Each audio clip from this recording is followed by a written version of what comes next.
Bonjour, moi c'est Alex. Et moi c'est Thibaut. On est lauréat du dispositif CréArtUp porté par la ville de Paris. Et nous on est les porteurs du projet Synesthésia.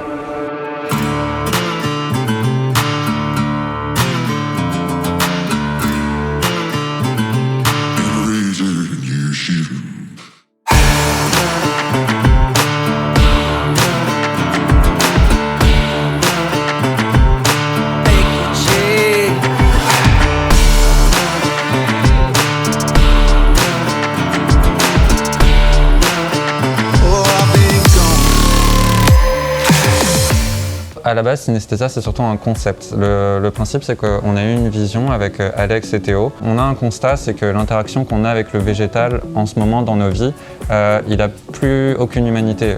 C'est devenu un contact totalement artificiel, factice. Et donc du coup, la base du projet, le cœur du projet, c'était de se dire, ok, comment est-ce qu'on peut donner envie aux gens de nouveau d'avoir une interaction avec le monde du végétal? Peut-être que le meilleur moyen, c'est de travailler sur comment revégétaliser les villes et notre environnement, mais d'une manière un peu nouvelle, un peu innovante. Dans ce projet, on est 3. Donc il y a Alex, que vous voyez ici, Théo, donc un designer qui travaille en ce moment à Bordeaux sur le projet, et moi-même, Thibaut. On est tous les deux dans une école d'ingénieur. Après, il y a Théo qui, lui, pour le coup, a des compétences beaucoup plus axées design, puisqu'il est designer de formation. On a des caractères très différents et des compétences qui se complètent assez bien au final dans ce projet. Ici, on est dans une école d'ingénierie qui s'appelle les Sylves, donc École supérieure d'ingénierie Léonard de Vinci. Nous, on se trouve dans notre majeure qui s'appelle De Vinci Innovation Center. Et c'est une majeure en gros qui est vraiment basée sur l'innovation et la recherche, comme le dit son nom. Et on apprend sous forme de projet, on apprend sous forme concrète. On fait ce qu'on appelle du coup du learning by doing, qui est une manière un peu différente d'apprendre que par la théorie pure. Et c'est vraiment quelque chose qui nous a intéressé, Alex et moi, de vouloir changer notre manière de travailler. Et c'est pour ça qu'on est venus tous les deux dans ce cursus. Dans ce cursus, on fait beaucoup de projets. En moyenne, on a entre 5 et 6 projets en même temps. Et donc Synesthésia vient se greffer sur ces projets-là et fait partie de notre quotidien. Il y a des journées où on ne va pas travailler sur Synesthésia, d'autres où on va beaucoup plus travailler dessus. On va fonctionner comme ça par système de rush projet. À des moments, on va beaucoup travailler dessus. Et autour, on va travailler tous nos autres projets au cours de la journée. Du coup, au niveau du projet, donc, pour parler du coup de la partie argile, le travail de l'argile, on a décidé d'utiliser l'impression 3D, donc en fait de revisiter un peu la manière dont on crée et dont on interagit avec les modules et avec les plantes. L'argile, c'est une structure capillaire et donc qui a pour principe d'absorber l'eau de manière régulière. On a voulu utiliser ça en se disant, ok, donc du coup c'est peut-être un moyen très intéressant pour irriguer les plantes de manière autonome et pour que du coup donner une certaine autonomie à ce mur végétal. Là, du coup, sur ce mur végétal, donc, qui est notre objectif final, on a commencé à travailler la réalisation de modules, ces modules qui sont imprimés en 3D. Et pour le moment, après plusieurs échecs et tentatives, parce qu'il faut savoir que c'est quand même un domaine nouveau, l'impression 3D d'argile, on commence à avoir des bons résultats et des résultats qu'on va pouvoir vous montrer tout à l'heure. Ici, on se trouve dans le Fab Lab, qui est géré par l'association du même nom. Le principe du coup de cet espace est de pouvoir permettre aux élèves et aux étudiants de travailler en fait sur des projets qui leur tiennent à cœur en ayant à disposition autour d'eux les machines et les ressources dont ils ont besoin. Ce que vous voyez derrière nous plus précisément, c'est des fermes d'impression 3D. Une imprimante 3D, le principe c'est de travailler par dépôt de couches et donc on peut imprimer divers matériaux avec. Le plus connu et le plus classique c'est le PLA qui ressemble à un plastique. Là donc du coup l'impression d'argile fonctionne aussi par dépôt de couches, mais par contre le principe est un peu différent et je vous l'expliquerai tout à l'heure plus en détail. Donc à part cette imprimante 3D, il faut savoir que pour imprimer en 3D il faut forcément générer un G-code. Que ce G-code, en gros, on doit le passer par ce qu'on appelle un slicer. Donc en gros, vous partez d'une modélisation. Cette modélisation, vous la transférez dans le slicer. Le slicer, en fait, il va trancher votre modélisation. C'est pour ça que ça s'appelle comme ça. Il va donc le définir en couches. Et ensuite, ces couches vont être transformées en G-code que la machine va pouvoir comprendre. Un G-code, concrètement, c'est quoi? C'est le fait que la machine, elle veut que des informations de coordonnées et de est-ce que j'extrude ou pas. Et c'est ce que fait ce G-code. Il dit à tel moment t'extrudes, à tel moment tu te déplaces, à tel moment t'extrudes. Et on fonctionne du coup vraiment sur ce principe-là. Modélisation, slicer, impression. Donc là maintenant, moi je vais vous parler de deux principes sur lesquels j'ai travaillé. D'abord, je vais vous parler de la partie modélisation. Et je vais particulièrement vous parler de deux logiciels qui sont SolidWorks et Rhino, qui est donc les deux logiciels sur lesquels j'ai travaillé moi. Et ensuite, je vais vous parler du slicer. Donc comme j'en ai parlé tout à l'heure, le slicer c'est l'intermédiaire entre ce qu'on modélise et ce que va comprendre l'imprimante 3D. Donc du coup, tout d'abord, je vous montre ce que j'ai pu faire sur SolidWorks. Alors SolidWorks, il faut savoir qu'à la base, c'est plus un un logiciel de conception mécanique et technique qui est dédié vraiment à l'ingénierie, alors que Rhino est beaucoup plus orienté design. Vous allez le voir de toute façon dans les formes qu'on peut générer avec l'un et avec l'autre. Sur SolidWorks, on travaille vraiment beaucoup plus sur de la fonction et des extrusions. En fait, on produit de la matière par différentes fonctions.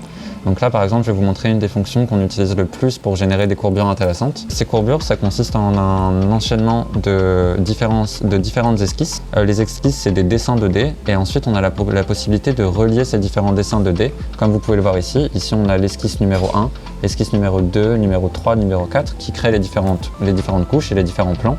Et ensuite, on vient relier ces différentes esquisses, et le fait de créer cette liaison vient créer des courbures, et c'est ça qu'on essaie de contrôler. Donc là, quand je valide ma fonction, par exemple, vous allez voir que la courbure se génère, et voilà. Et donc c'est ça qu'on essaie de travailler. Donc là, vous voyez qu'on doit rester forcément sur des principes assez simples, mais qui ont des propriétés et des possibilités mécaniques très intéressantes derrière. Maintenant, je vais rapidement vous montrer ce qu'on peut faire sur Rhino. Et le principe de fonctionnement est complètement différent. Le principe, en fait, c'est de travailler des fonctions sous forme de propriétés. SolidWorks, vous faites des fonctions qui produisent de la matière. Vous extrudez en fait de la matière de manière à créer votre forme et à l'agencer au fur et à mesure. Grasshopper, qui est l'extension de Rhino que j'utilise, ça n'a rien à voir. En fait, vous utilisez ce qu'on appelle en fait la modélisation paramétrique.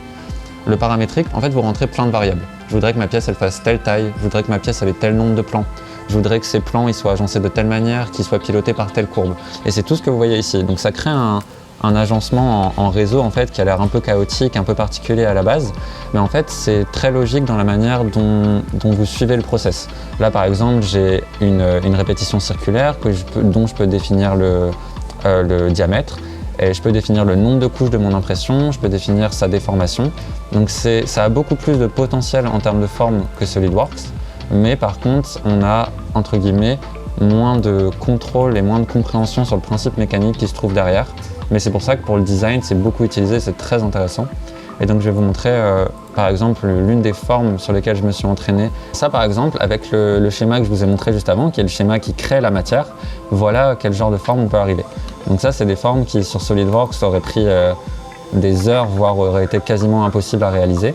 Et donc ça donne beaucoup plus de potentiel en termes d'imagination et de design réalisable.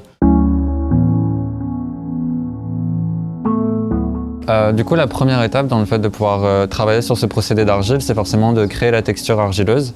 Alors, il faut savoir que c'est une texture un peu argileuse, un peu particulière avec laquelle on travaille, vu qu'on ne veut pas avoir une pâte, mais on veut vraiment réussir à obtenir une crème en fait. Le principe de cette crème, du coup, c'est qu'elle va pouvoir être extrudée par l'imprimante que vous verrez plus tard dans les vidéos. Donc, comment on obtient cette crème? On a fini par trouver un procédé assez simple. C'est qu'en fait, à partir du bloc d'argile qu'on a à la base, on va en découper des fines tranches d'environ 1 cm d'épaisseur. Et ces tranches d'argile, on va les laisser tremper pendant 48 heures dans un bain d'eau entier. Donc là, je vous ai sorti une tranche en exemple une fois qu'elle a complètement été hydratée. Et vous allez voir que quand je vais commencer à la manipuler, on n'est plus du tout sur une texture vraiment pâteuse, mais beaucoup plus sur une crème en fait. Donc c'est très très manipulable. Donc voilà.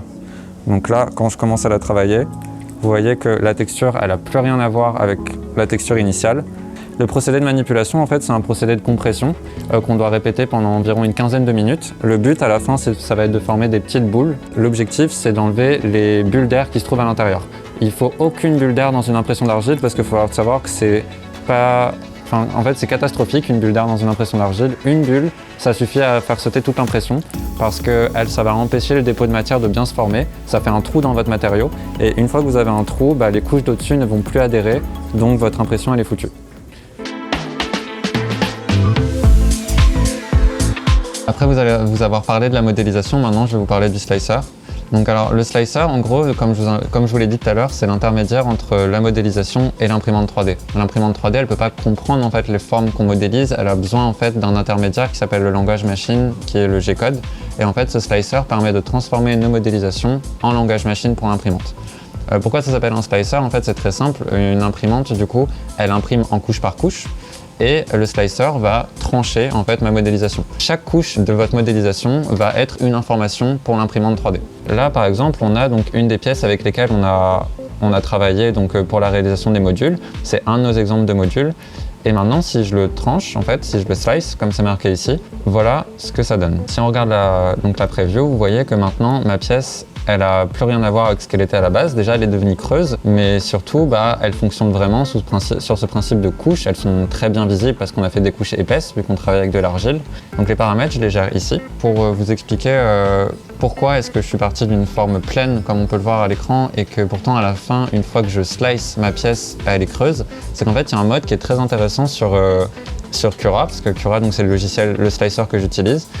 Il y a un mode qui s'appelle le mode spirale. Le mode spirale, c'est quoi? C'est imaginer en fait que sur votre forme, peu importe la complexité qu'elle a, vous voulez en fait garder que la surface, que la couche externe. Et bien en fait, c'est ce que fait ce mode. C'est-à-dire que peu importe si votre surface interne est pleine, elle est onduleuse, ce que vous voulez, lui, tout ce qui l'intéresse, c'est OK, à quoi ressemble le relief extérieur de ta forme. Et du coup, c'est ce que vous voyez ici. Donc, j'ai une forme qui, à la base, si je remontre la pièce de base, ma forme est pleine, et pourtant, quand je la slice, elle devient creuse parce que le logiciel, j'ai dit au logiciel, OK, garde uniquement la couche externe. Du coup, là, c'est là où je gère mes différents paramètres. Alors, il faut savoir que là, pour l'impression d'argile, j'en gère énormément. Vous pouvez faire varier le niveau de complexité de votre impression en fonction de vos attentes, en fonction de votre matériau. Là, c'est un matériau du coup qu'on a dû paramétrer à la main dans le logiciel. On a dû rentrer aussi les paramètres de l'imprimante qu'on utilise sur mesure, parce que c'est une imprimante bricolée, je vous le montrerai après, mais donc du coup, elle n'est pas standard et on ne peut pas la trouver comme ça dans la base de données du logiciel. Et maintenant, je vais vous parler très rapidement des différents paramètres que je gère. Donc déjà, il y a la hauteur de couche. Donc comme je vous l'ai dit, le logiciel, le slicer, il tranche. Et en fait, c'est OK à quel point il va trancher. Donc, est-ce qu'il va faire une tranche de 1 mm, 2 mm, 3 mm? Et donc ça, c'est le premier truc qu'on va gérer et c'est ça qui est très important pour l'impression d'argile. On a aussi la largeur de couche. Donc bon, là, c'est clairement, comme son nom l'indique, c'est juste l'épaisseur de votre trait d'impression. Sur l'argile, là, on travaille avec une largeur de couche de 4 mm parce qu'on veut un module épais, parce qu'on veut qu'il puisse tenir debout, c'est le principe. Le dernier paramètre qui est très important, c'est l'extrusion. Donc la quantité avec laquelle on envoie de la matière. Parce que c'est bien de lui définir une épaisseur, c'est bien de lui définir une hauteur, mais si tu lui envoies pas assez de matière, il va juste faire des trous en fait, il va rien produire. Donc ça, c'est le dernier paramètre qui est très important à gérer et qui a demandé beaucoup d'itérations avant de réussir à arriver à quelque chose d'intéressant qu'on pourra vous montrer tout à l'heure. Finalement, je me retrouve avec mon module à la base, qui se trouve ici, mes paramètres que j'ai définis, tous mes paramètres que j'ai définis, et après, quand je vous montre, une fois que c'est slicé, voilà ce que la machine va vouloir imprimer. C'est ça ce qu'elle va comprendre, ça vraiment, ça lui parle, l'imprimante 3D.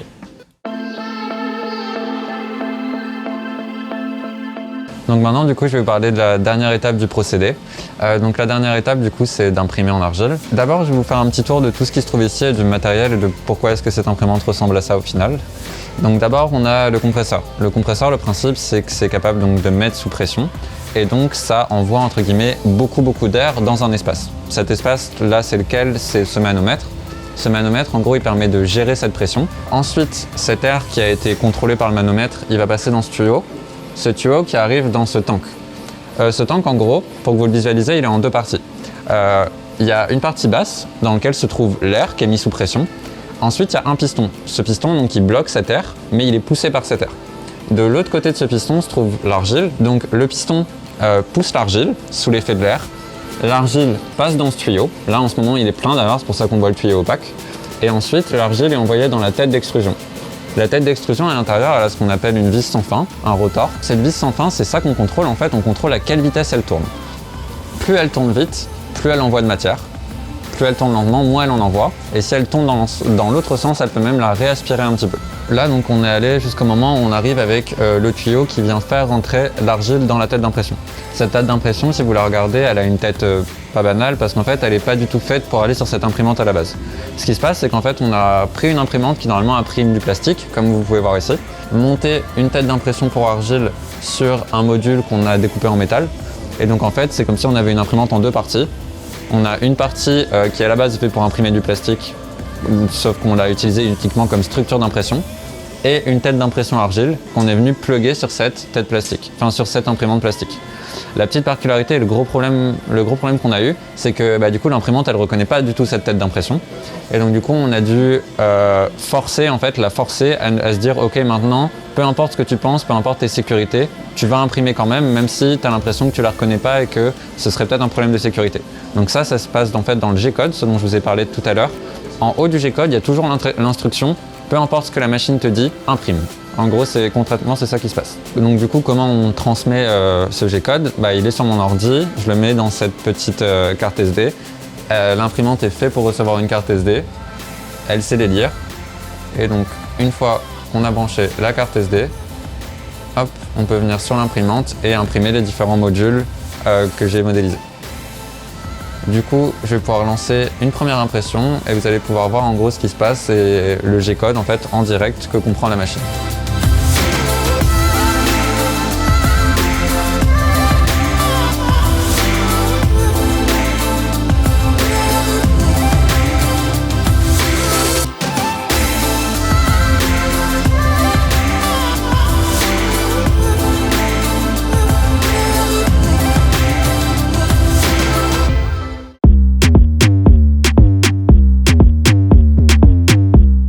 Et donc pour finir le processus avec cette impression d'argile, forcément c'est de l'argile donc il faut la cuire.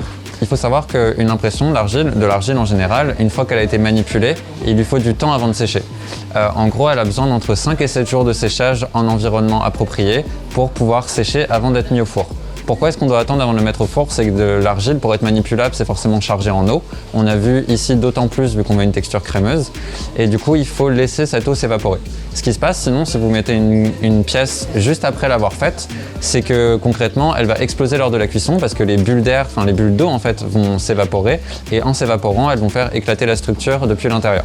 Donc une fois qu'on a attendu ces 5 à 7 jours, on vient faire cuire l'argile. Donc pour faire cuire l'argile, on va utiliser du coup ce four.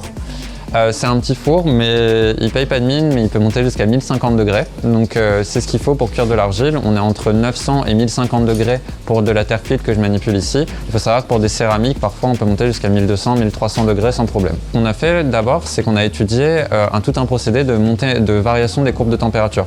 Cuire de l'argile, c'est pas banal comme procédé, et du coup il faut contrôler la manière avec laquelle on va faire varier la courbe de cuisson. Donc il faut savoir qu'on commence toujours avec une montée en température très lente. Ça prend facilement 2 heures à monter à 100 degrés. On veut que l'eau s'évapore, mais on veut que l'eau s'évapore lentement pour pas créer d'explosion. C'est pour ça qu'on veut atteindre la température d'ébullition de l'eau très lentement pour ne pas faire éclater la structure. Une fois qu'on a atteint cette température d'ébullition, là on commence à monter un peu plus rapidement en température. On va atteindre les 500-600 degrés en 2-3 heures de plus et on va ensuite aller atteindre les 1050 degrés en 6 heures de plus. Là ça ferme la partie du procédé, donc il faut savoir que du coup une cuisson d'argile, c'est une petite dizaine d'heures approximativement. Et après, ce qui est très important, c'est la redescente en température. Si votre pièce redescend en température trop vite, elle éclate et c'est pas ce qu'on veut. Du coup, en gros, la redescente en température, le four le gère tout seul. Il faut juste laisser la pièce dedans et lui, il va redescendre tout doucement en température pendant toute la durée de la nuit.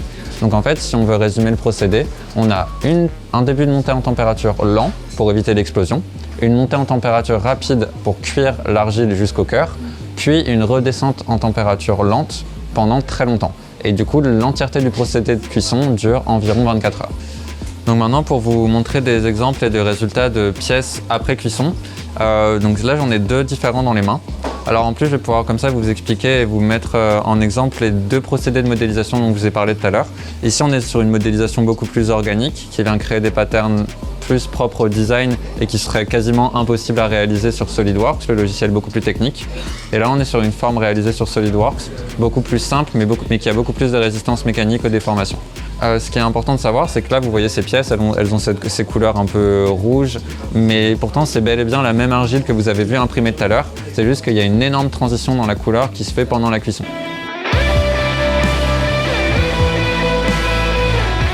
Je vais vous parler un petit peu de la scénographie du groupe Automne que je vais réaliser dans le cadre du festival Creartup.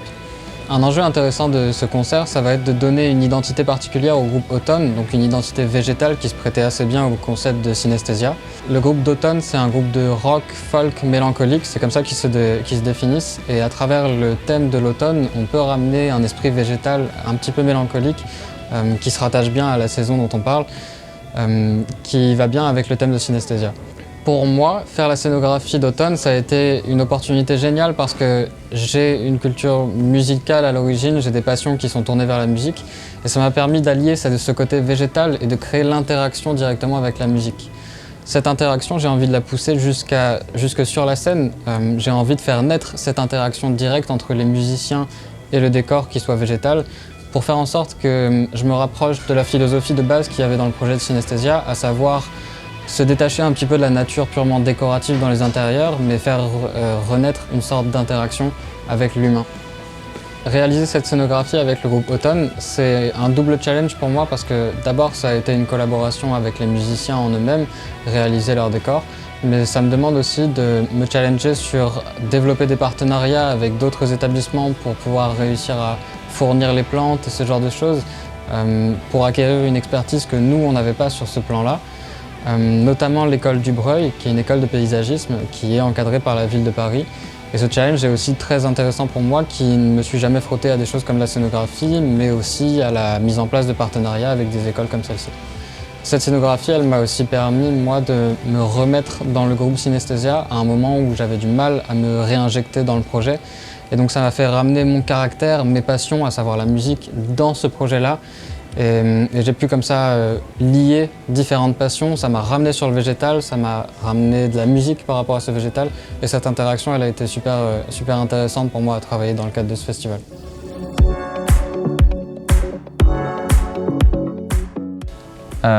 Du coup, donc moi, déjà, il faut savoir que dans 6 mois, on va avoir notre stage de fin d'études qui est assez décisif pour nous et qui, en gros, va permettre de savoir vers où on veut s'orienter plus tard.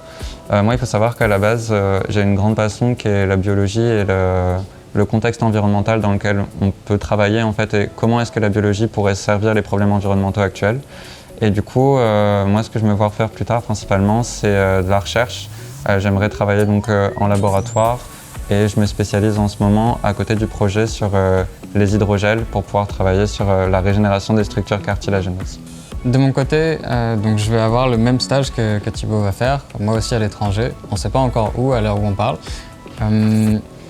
Mais par la suite, je ne sais pas exactement ce que je vais faire à la suite de cette école. Il faut savoir que là, on est donc en dernière année de notre cursus Bac+5. Mais ce qui est quasiment certain, c'est que Thibaut et moi, on va lancer une première entreprise qui sera pas sur Synesthésia, qui sera sur un autre projet qu'on a déjà depuis plus longtemps, qui va s'appeler Eclipse, qui est majoritairement un projet de design et de décoration d'intérieur. Et donc ça, c'est une certitude pour la suite vis-à-vis de Thibaut et moi, mais pour ce qui va se passer après notre cursus, c'est encore assez incertain. L'idée d'entreprendre à tout prix, elle n'est pas née comme ça. On est d'abord parti d'un projet qui nous a tenu à cœur et qui s'est lancé au sein de notre cursus. Et en fait, ce projet, on y a vu un tel potentiel et le dynamisme au sein du groupe marchait tellement bien qu'on s'est dit, en fait, ouais, peut-être que c'est l'occasion. Là, avec ce projet, on a pu démarcher des clients, commencer à avoir un regard sur ce que c'est que la relation avec le fait de se créer une communauté. Et du coup, on s'est dit, ok, peut-être qu'en fait, l'entrepreneuriat, ça peut être fait pour nous, ça peut être fait pour ce projet, ça commence à nous parler. Et c'est comme ça qu'on s'est dit, entreprendre avec un projet qui nous plaît, bah, c'est finalement ce qui marche sans doute le mieux et c'est pour ça qu'on veut le tenter. Ce qui a été vraiment intéressant aussi pour nous deux, c'est qu'on a vu au fil de ces projets-là notre relation aussi évoluer, que ce soit entre nous, que ce soit aussi avec Théo. Et on a apporté cette fibre entrepreneuriale à nos projets qui nous tenaient déjà bien à cœur. Et donc on a intégré tout ça à nos projets et on a fait évoluer nos différents projets vers quelque chose qui ressemblait plus à de l'entrepreneuriat et qui va a priori se tourner vers une entreprise par la suite.